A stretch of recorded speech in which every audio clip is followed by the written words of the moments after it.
Shalom, shalom, shalom, Israel, giving no praise to Yahweh, Ba'ashim, Yahweh Shah, Ba'ashim, Ba'chak, Dash. Double honors to the elders, apostles, GMS who rule well. So he takes to Akia, Mr. Lakia. Out there risking your freedom in your life to push this word, the Heavenly Father's word, in truth and sincerity, risking your freedom in your life to do so more so now than ever before, because we are at the end.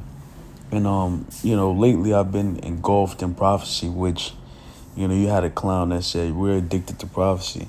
Yeah, you're damn right we are. Because prophecy indicates the Lord's return and the restoration of Israel and the restoration of the earth and righteousness, man. And so we look for prophecies as a clear sign of the Lord's return. The end to the bullshit, the end to this madness, this nightmare that we have to live out day in and day out, all right, under the hands of the wicked, all right. So, as you know, unless you've been under a rock, you've been seeing in the news about the Israeli versus Hamas military. Now, the reason why this is so important is because, again, this is prophecy. And it's prophecy, and this is going to bring about the end, all right? And this is found in the book of Joel. This is Joel 3, verse 1. For behold, in those days and in that time, when I shall bring again the captivity of Judah and Jerusalem. So what does it mean to bring again? Meaning to bring us out of captivity, all right? Just like how he did in ancient Egypt, he's going to do it in New Egypt, where we served as slaves and servants for the new Pharaoh, which is the so-called, Ike man. We had to serve him, and we still serve him today. We're his construction workers, we're his garbage pickups, we clean his areas, you know what I'm saying? We cook for him. We his servants. Just like how our ancestors were serving the Egyptians. All right, so the scriptures say at that time when the Lord's, and we're in a time now when the Lord is bringing again the captivity of Judah, Jerusalem, restoring prosperity to us. It's verse 2. I will also gather all nations and bring them down to the valley of Jehoshaphat. Now, in the Hebrew, Yahweh Shabbat, meaning the valley of decision or the Lord's judgment. Where is that? Well, we already know that the land of the Lord is Jerusalem, or that area, the land of Israel, which currently is divided in Gaza, and Israel is all in the same landmass. That's all Jerusalem right there. That's all Israel right there. But it's divided by the heathens, all right? And it's gonna tell you, we're gonna read it, and it says, and I will plead with them there for my people and my heritage Israel, whom they had scattered amongst the nations and parted my land. So the land of Israel is parted and divided. So we know that that's the Lord's land. So it will only make sense that the Lord will bring them there to decision, all right? His decision would start there and end there, all right? And that's why you see this thing is getting hot and heavy, because the Lord is bringing these nations down into that land to ultimately judge them for what they have done to the Negroes, Latinos, and Native Americans, which are the biblical Israelites, all right? Everybody took part in our downfall. Everybody took part in our slavery, all right? And you can look this up in Google, man, transatlantic slave trade, all right? Or Christopher Columbus, what he did to the Native American and Hispanics. All right. This is documented history. So the Lord is going to punish you via this third world war, which is going to go nuclear, for everything you've done to us. And that's Joel 3 and 2. All right. So Scott Ritter, shout out to him. I think he's an Edomite. This is this guy. Nevertheless, he brings out a lot of good information about war. And pretty much he's saying that, Israel, or the Israeli state, is only as strong as the U.S. allows it to be, all right? Because everybody knows that You know, they control America. You know what the they means. They control America. They control the government policies, and they damn sure can control the aspects of war. So Israel and its pride is gonna go forth with this Hamas offensive in Gaza, and it's ultimately gonna lead to Hezbollah and Iran joining the war. Not only Iran, Lebanon, Syria. That's the fulfillment of Ezekiel 38, joining this war against Israel. Now, I looked it up. Israel's standing army is only 170,000 people. Reserve personnel is 465,000. With this conflict, you're uniting the whole Arab world, which again, Ezekiel 38. Now the problem comes when Hezbollah attacks Israel.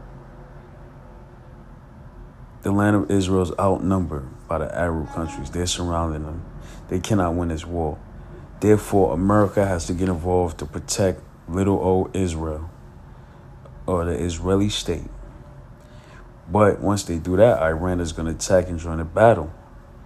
Now, the problem comes is when it's a direct conflict between America and Iran, which Iran is a brute beast when it comes to military and technology, because it's backed by China and Russia. Now, when that happens, Russia joins the fight. China joins the fight against America. Boom, there you go. Nuclear war. So, let me see how much time I got. Salakia. I read a little bit. The current phase of ongoing war between Hamas and Israel exploded upon international scene on October 7th, when Hamas carried out a deadly surprise attack that killed 1,300 Israelis, including more than 220 soldiers. All right. The Israeli response, the mobilization of some 360,000 troops, who subsequently laid siege to the Gaza Strip, home to some 2.1 million Palestinians, has generated the ire of much of the world, especially in the face of sustained aerial bombardment that has killed thousands of Palestinians, civilians, more than half of them children, and unleashing a humanitarian crisis among the survivors, many of whom have been displaced from homes destroyed by Israeli actions. Now, this doesn't come without consequence. So it says the suffering of Palestinian people at the hands of Israel has prompted supporters of Hamas, including Hezbollah and Iran, to threaten military intervention against Israel, raising specter of a wider regional conflict. This in turn has resulted in American policymakers like Senator Lindsey Graham, a Republican from South Carolina, to weigh in on the issue. Here's my message. If Hezbollah, which is a proxy of Iran, launches a massive attack on Israel, I would consider that a threat to the state of Israel, essential in nature. I will introduce a resolution in the United States Senate to allow military action by the United States in conjunction with Israel to knock Iran out of oil business. Iran, if you escalate, this is war. We're coming for you. Boom. See? Big bag bitch in prophecy. Big tough guy is about to meet his match, man. We are at the end, brothers, man. All right?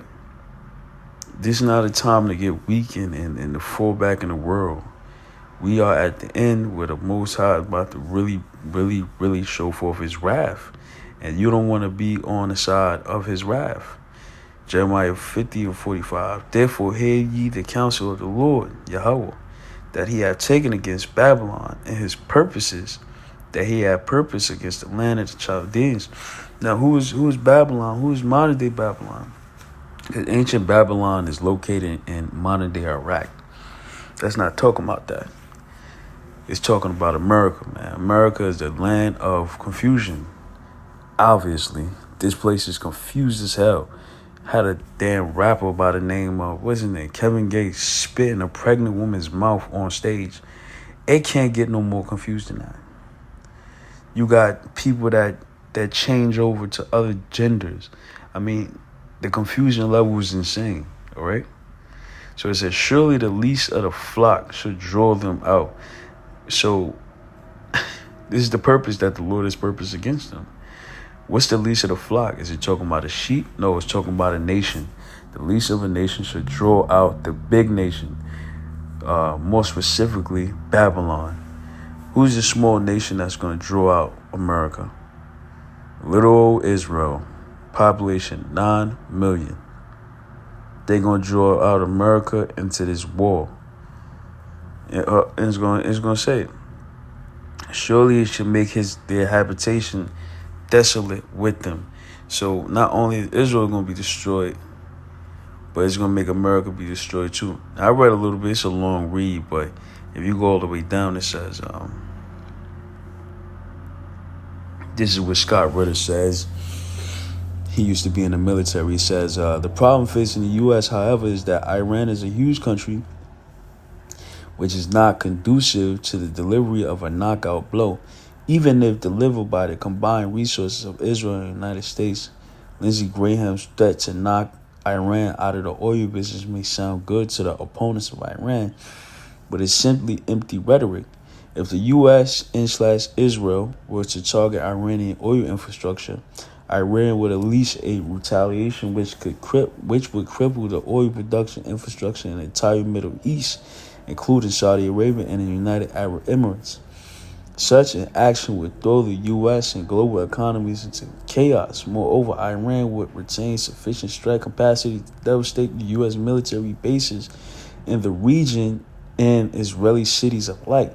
In short, there is no military option available to either Israel or the United States individually or working in tandem that can defeat Iran.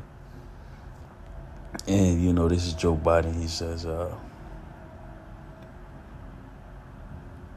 or the United States of America, for God's sake, of course, the proud eagle. Biden responded with his remarks, bellicosity, the most powerful nation in history. In the history, not in the world. In the history of the world. See, Esau wielding that sword, his blessing. The history of the world, we take care of both of these and still maintain our overall international defense. We have the capacity to do this, and we have an obligation to.